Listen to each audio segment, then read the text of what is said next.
Okay, I made it to Hever Castle. Hever, or whatever. Parked in the wrong spot. The guy got mad at me because they were going to cut the grass there. So I had to come over here. And I got parked. I even backed in. Woohoo! But I have to get back to the hotel still today. And I'm not looking forward to that. But we're going to go see Hever Castle.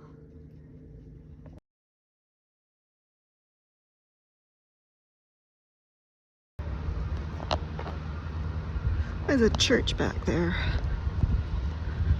somewhere, and this is the entrance to the castle. What's looking good in the garden? Oxeye daisies in the orchard. That's what the head gardener says. This is Hever Castle and grounds. It's really old, 1271. There are three periods significant to the house. The original hall and gatehouse is from 1271. The Boleyn family owned it from 1462 to 1540, and they built a manor house within the original castle. Then in the 20th century, it was owned by William Waldorf Astor, and he put in a lot of time and money. Hever Castle has been owned by 12 different families through the centuries. The gatehouse and walled bailey are from the original house. It also has the oldest working original porticos, which I did not see, but I'll take their word for it. Most of the rooms that are open to the public now are from the 15th century. It was really busy the day that I was there. Not only tourists, but school kids, groups on the lawn, as well as in the castle. Well, I guess it has a moat. Maybe that was added later. Oh, there's fish in it. Oh my goodness.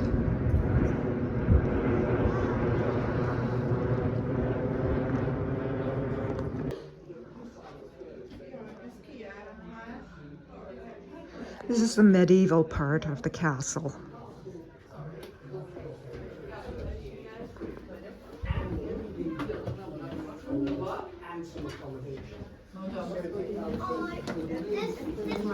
Wait, come here.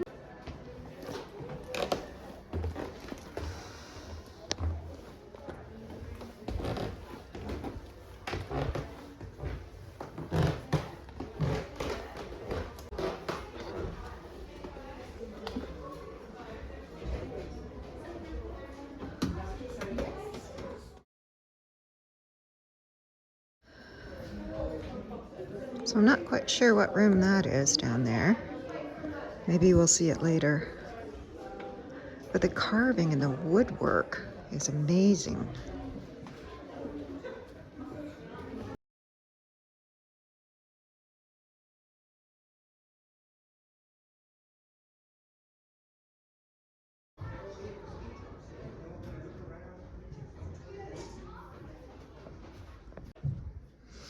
So this is a bedroom that's set up as Henry VIII may have used it, but probably didn't. There he is. I didn't find Anne Boleyn's room. It's supposed to be open too, but there she is in the corner, staying away from Henry. Now this is the long gallery, and there were a lot of portraits on the wall there on the left. This is a portrait of Anne. She was the second wife, so not yet aware of how Henry would get rid of 3 more wives. I was interested in this leaded glass. Don't know if it was original, but it was very pretty.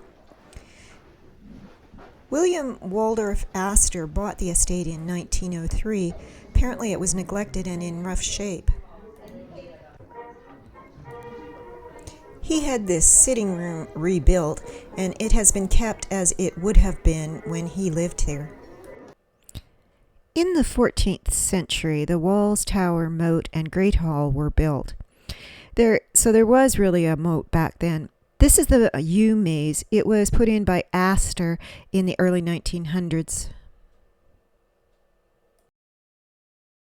Okay, I made it to the middle of the yew maze. And now I have to get out. There's no prize here, which is kind of a disappointment, just this obelisk. Oh, more lilies and lily pads in this pond. Surprise, surprise. When William Waldorf Astor owned the estate, he increased the cultivated garden areas to 125 acres. He put in this Italian garden for his collection of Italian sculptures. He also put in the structure and lake, which we will see later. Garden of the Year Award 1995 from Christie's. Oh no, that's a massive urn.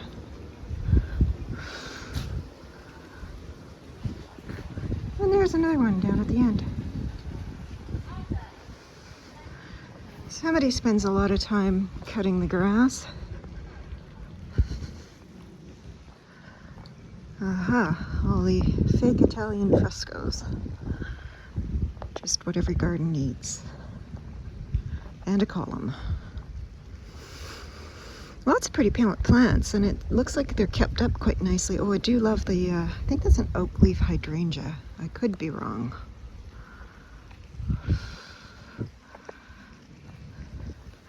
Not sure about the palm trees. Wouldn't be my choice.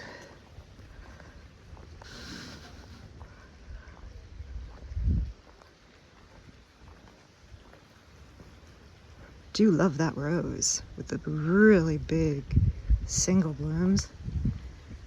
Looks like a fried egg almost. An agave? An agave?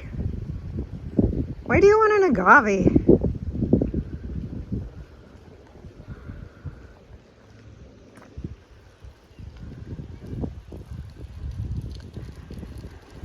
So he went to the concrete guy and he says, so I want these 4 massive balls.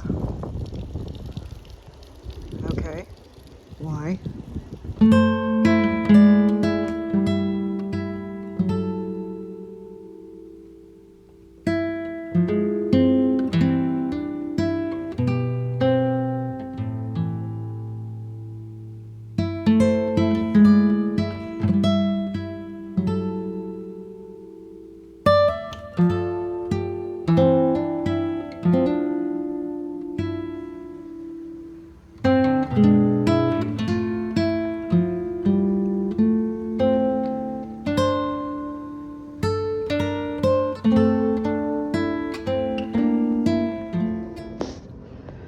See, this garden has all of these sort of pocket gardens along the way. And I mean, they are really doing them very nicely. They've got lots of annuals in them. This one is fuchsia. Very pretty. Very, very pretty. And in the back looks like corn. Isn't that pretty? I mean, if you have the space, you may as well do something like this, right? Just make a long ass hedge and put a pergola, I don't know what that is, and a statue at the end. This is the building that Astor had made. It overlooks the man-made lake. The lake is 38 acres and was, get this, hand dug. I think it took them like 4 years to do it. Hever Castle now, I think, gets some of its revenue from being a venue for weddings, and I can definitely see that that area would be popular for that. Besides the area we've just seen, there's also a Tudor garden, rhododendron walk, rose garden, water maze. I didn't go through all of the estate. The Astor family owned Hever until 1983, when it was sold to John Guthrie and his company Broadlands Property. Okay, this is the rose garden, just in case you were wondering. This is the iceberg. It looks kind of spindly. I wonder if it gets enough sun here up against the wall. Maybe they've just pruned it back hard. And this is nostalgia in this bed.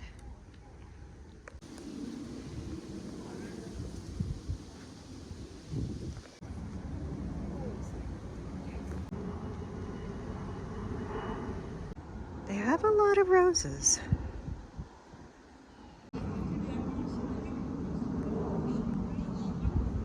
This one's called Absolutely Fabulous. Rose of the Year 2010.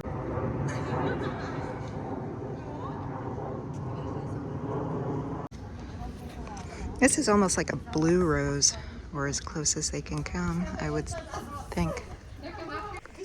This was on the walk back to the main entrance. I was getting pretty tired by this time. All of the gardens were really pretty, and there was a lot to see, but it was a hike back to the car. So I'm having lunch.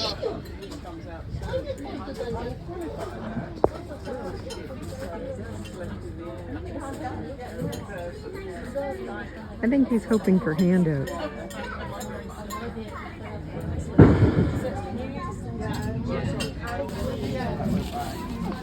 I got a sausage roll, but it's a bit too spicy.